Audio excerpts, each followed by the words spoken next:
Kuya, nabanggit mo na madalas mong napapanaginipan si Sir Albert.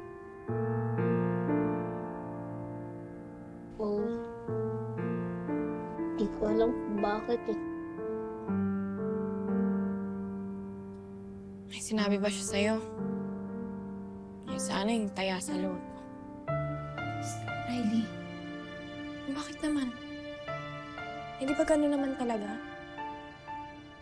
Tingnan mo nga si Aling Maring, oh. Nanalo sa wedding kasi tinayaan niya yung sinabi nung namatay niyang asawa.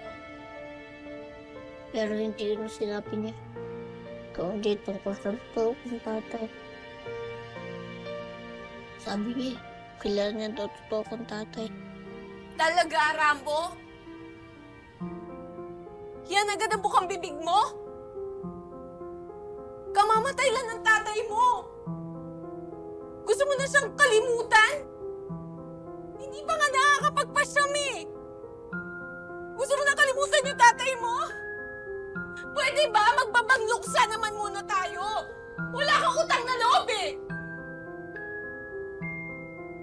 Ano? Gusto mo kalimutan tatay mo? Ito!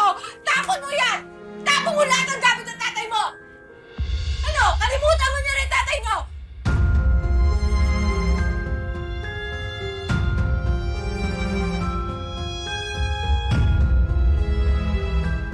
Ayan! Sige! Wala na ang tatay niyo! Kalimutan niyo na siya! Ay, nagkukwento lang naman po si Kuya eh. Huwag po kayong magalit, Nay. Ay, hindi naman po yan ang ibig sabihin ko na eh. Kahit kailan, hindi ko pa yung palitan si tatay. Huwag mo akong lulukoy, Rapo! Ay, Sigurado ako, ngayon wala ng tatay mo. Gustong-gusto mo na makita yung tunay mong pamilya. ay, kayo pa rin po pamilya ko, hindi po totoo yan. Sinungaling! Sinungaling ka! Nay, Alam mo ikaw, kaya lagi mo napapanaginipan yung tunay mong pamilya kasi lagi yan ang nasa isip mo. Hindi mo mapagkakala sa akin yan, Rambo.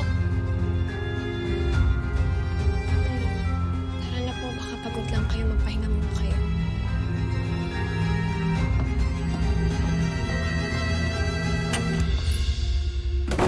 Nay!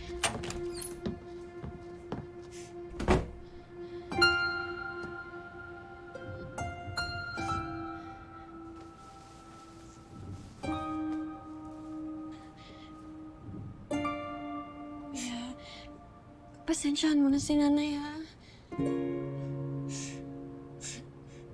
Wala sa akin yun rin. Kahit anong gawin sa akin ni nanay, hindi ako magtatampo sa kanya. Dahil mahal na mahal ko siya.